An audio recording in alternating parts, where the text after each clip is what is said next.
everybody, and welcome to a Chapter 2 read of Friends or More. Back in their respective rooms, Lori and Rochelle both found themselves in denial. Both found themselves dealing with the exact same problem, but in different ways. For the former, abject panic. For the latter, flagrant denial. None of these were gonna work. The girls were allowed to entertain such silly notions before having to confront the truth, of course. Just can't be happening. This can't be happening. Please, tell me I didn't feel what I felt back there. Lori raved to herself as she paced around her dad's motel room, while it wasn't ideal, he had managed to earn a place there were helping around. He was too likable to kick out, so they just let him stay. Feeling trapped by the tiny dimensions of her current location, the smushy mouse like her bed and was too close to the TV, which just happened to be showing some old black and white French romance and movie. Of course, Lori rolled her eyes, falling backwards into her bed and sinking into it. The more she sunk, the more she got surrounded by gray liquid that soon revealed itself to be sweaty. Oh, we definitely felt that. Isn't that great? The way your palms are dripping, your rib cage is tightening.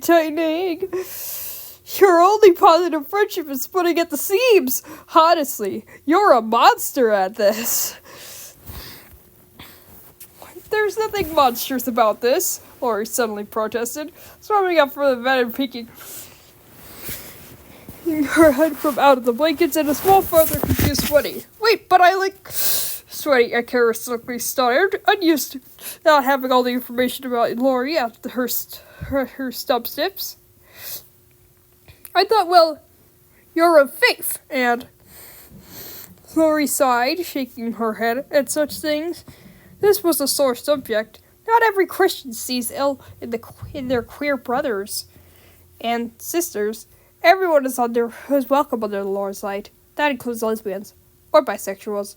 I'm not sure right now, but you get it. Freddie seemed almost disgusted, spitting on the men lying down in anguish, arms spread, just like Lori was now. Of all born-again Christians, I had to get I had to get one who's noble. Ugh. Yuri elected to ignore her, instead focusing on the lowering Moxie, who was pacing around her red-hot freckles, still active from her moment with Rochelle. So, did I really feel something there? Moxie nodded, but he did seem to find it all that terrible. Come on, superstar, this isn't a setback. I mean, what big-time actor doesn't have a hot side piece from the gossip rags to chat about? Eyed him disapprovingly. Hot side piece? Details. The point is, you like this girl, don't you? Moxie asked teasingly, forming a heart of fire in the air, only for Lori to mess it up with her hands in panic. Maybe. I don't know. She's my bestie. We've been besties forever. I've literally never had any other thoughts like that with, well, anyone, let alone Rosie. Looking to the side, she saw her fake bracelet shit out another spark, and a blush coated her cheeks as she remembered. But her laugh was so nice, not to mention her muscles. Shaking her head in alarm, Lori dived through the bed to hide herself under the pillow. No, I'm not doing this. This can only go wrong. Moxie, now on the blanket, stared disapprovingly at Sweaty, but she just shrugged. Just don't look at me. I haven't been able to enjoy this freak out. She shut me down with some moral crap. Meanwhile, at Rochelle's house, everyone, please calm down!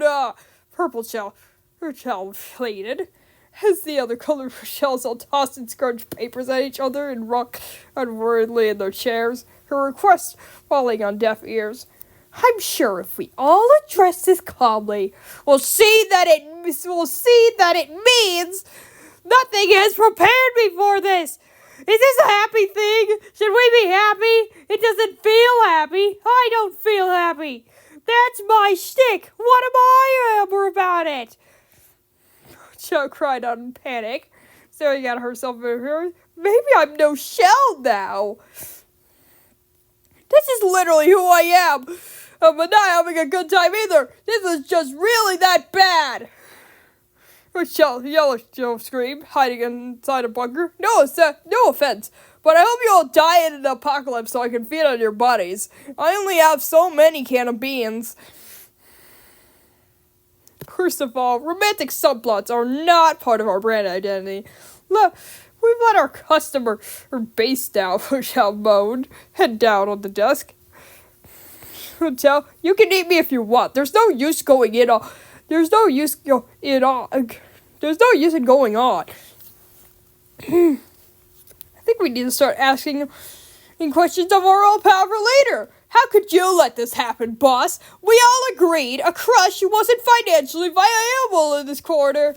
Rochelle prodded Rochelle in the face, the latter in her CEO form, just wishing this madness would just end. But as everyone shouted in panic, one hand, a new one, suddenly rose up and snapped her fingers, drawing everyone's attention to her. She was floating on a cloud, playing on a guitar, and she was pink. I think that we're all overreacting to this information. We should not examine the problem before we size it up as one. The voice as smooth as butter and as airy as a fan echoed from the boardroom. You want me to take this one to human resources? Rochelle asked, preparing her proud for to beat the living crowd of the pink one, but Rochelle shook her head and motioned for the other solicited. You're new. What do you have to say for yourself, Mrs. Chell? Pink Chell. I'm from a smaller department, see? I was from a leverage buyout. Pink Chell informed, plucking more strings in her guitar. So, the puberty ink deal! Chell punched the desk in annoyance. Ugh, I knew that one was early, but we need to show the investors something new.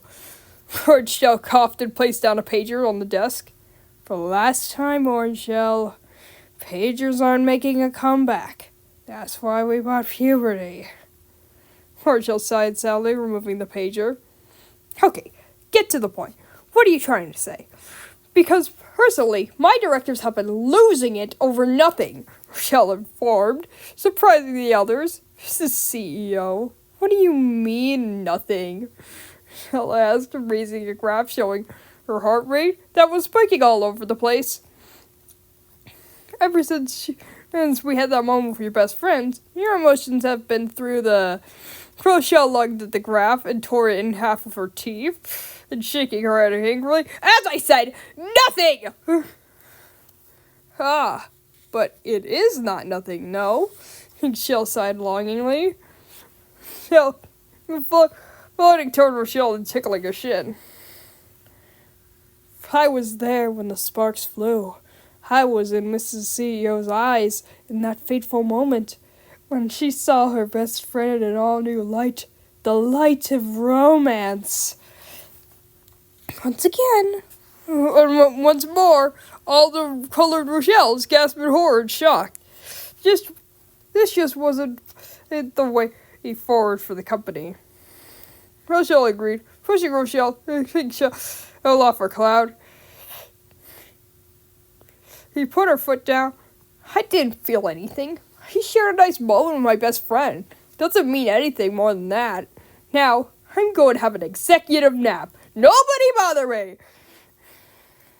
The actors all disappeared, including Pink Shell, who shot Rochelle one last lingering look of knowledge. Truthfully, she was right. And Rochelle knew this. She had felt something new with Lori. Something that scared her. She refused to acknowledge it now. But it didn't matter what she acknowledged it or not, it was still happening.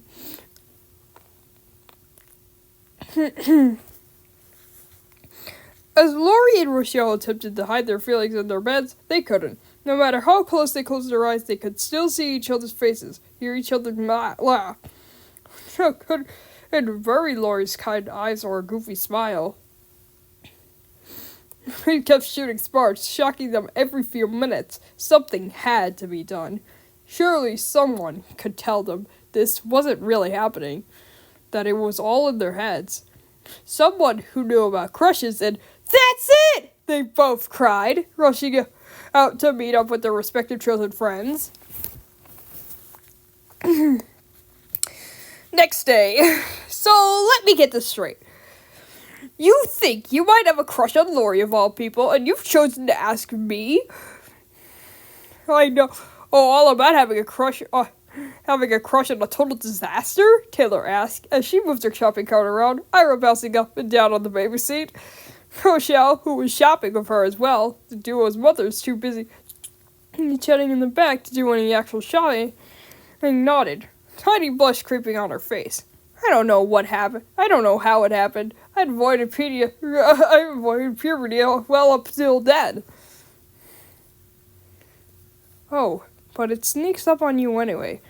Trust me, I say this with experience, Taylor mused philosophically, comparing two different types of detergent. Best in the world, best of all time. Which sounds better to you? Taylor, this is serious! Everybody knows that 90% of the time, crushes change friendships 100%. Basic math, I don't want to lose Lori all because I felt one tiny little spark, Rochelle ranted, holding a heart-shaped case of chocolates. Panicking as she realized this, she threw it back only for Pink Chill to float in out of nowhere with her cloud and catch the chocolates, sighing wistfully. Lori's 4 favorite flavors chocolate, she voiced, which for some reason she found wonderful. Taylor sighed. She gave Ira his switch and looked back and forth, making sure no one could see her. Okay, look, normally I wouldn't do this, but you're my friend, so here. Suddenly, on the palm of her hand, there lay little Taylor. She was shivering and shaking, clearly concerned. Rochelle, stupefied for her existence, adjusted her glasses to make sure what she was seeing was real. Wordlessly, she looked at Taylor, who shrugged. Don't be shy. Tell her about Ewan. Rochelle turned her attention back to little Taylor, who began to speak in a quiet, nearly imperceptible voice. It was nice. At first, I know Ewan, like no one else. Then she turned to a more regretful warning in miniature. But now it's awkward. We can't be friends the way we once were. We can't, but we won't make that mistake again either. We're stuck with half hellos forever. She slowly backed into Taylor's open heart, that was noticeably half empty. Do you want that for you and Lori? Similar conversation happened between Lori and Ewan at his mom's restaurant. Trust me, all it's gonna do is make you wish you never tried. I wouldn't want you or rush you to stop hanging, Ewan advised. Lori had to admit it sounded scary. But back at their respective houses, both girls couldn't shake that moment. What were they to do? Well, they had new advice givers, so they could only listen to them. But that advice was not necessarily the most sound. I know what you'd say, Lori groaned as she lifted Buddy up and gazed at her with a mixture of annoyance and resignation. There's no point. You'll just break your heart. Then you'll never have to feel stressed next to her. That's my girl, Woody proclaimed with a round tear. But then Moxie showed up and shook his head, steering Lori into an altogether new direction. But that's why you should do the opposite. Think, Lori. Your newfound confidence has led you to joining the drama club. Your first success. What if we can fake it till we make it with this? Hey, she was just about to give up. Don't ruin this for me, Sweaty hissed. But Lori slowly rose up, hopes breaking in her eyes. Hey, Moxie's right. Maybe if I pretend I'm not scared of doing this, it actually works out. No, that's dangerous thinking. Come back with me.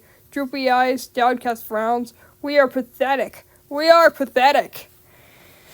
Sweaty fought to voice her motivations, but Lori and Moxie began firing up at each other. Heck, even if it doesn't work, maybe we're so cool that Rush decides we're too worth it for it to be awkward. Lori proposed, jumping up and down on the bed. Moxie, offering two a flaming thumbs up, nodded wildly. Yes, quick, let's find some pickup lines on YouTube. While this happened, Rochelle massaged her temples with pink shell kept going on and on about her newfound problem. I don't care what you think about Lori's cuts are cute. Don't care that you kind of thought you gave her a hug. I especially don't care you don't admire her biceps. What biceps? Ugh, this is so stupid. I have important things to care about, like the game. How can I focus on it all? And all I think of is Lori. Pertell slowly raised her hand in a date of striking her. Well, what if I mean... Taylor said. Taylor said is that it's a bad idea, right? But what if we just got it out of the way? What do you mean? Rochelle asked, raising an eyebrow. We're too smart to mess up a friendship like that. Maybe if we just did one date and we were like amazing as ever, so it doesn't make anything awkward. But then we said we wanted to focus on the team and maybe wait a little bit with it. We could kick the relationship thing down the curb until next year, when we'd be far more ready. Maybe that's the play? Rochelle pitched, showing a rejected model of Lori's happiness that never changes for the proposed moves. Michelle nodded slowly, liking this. Yeah, I think you're onto something. Yay! Now we can hold hands under Lori before marriage, Michelle cheered, making Rochelle cringe. Okay, who invited her? I never thought any of this. With this decided upon, the two girls now they'll just needed to call each other and set the date. That definitely was easy, right? Next time, the girls prepare for their date and deal with strange new feelings and even more hallucinations.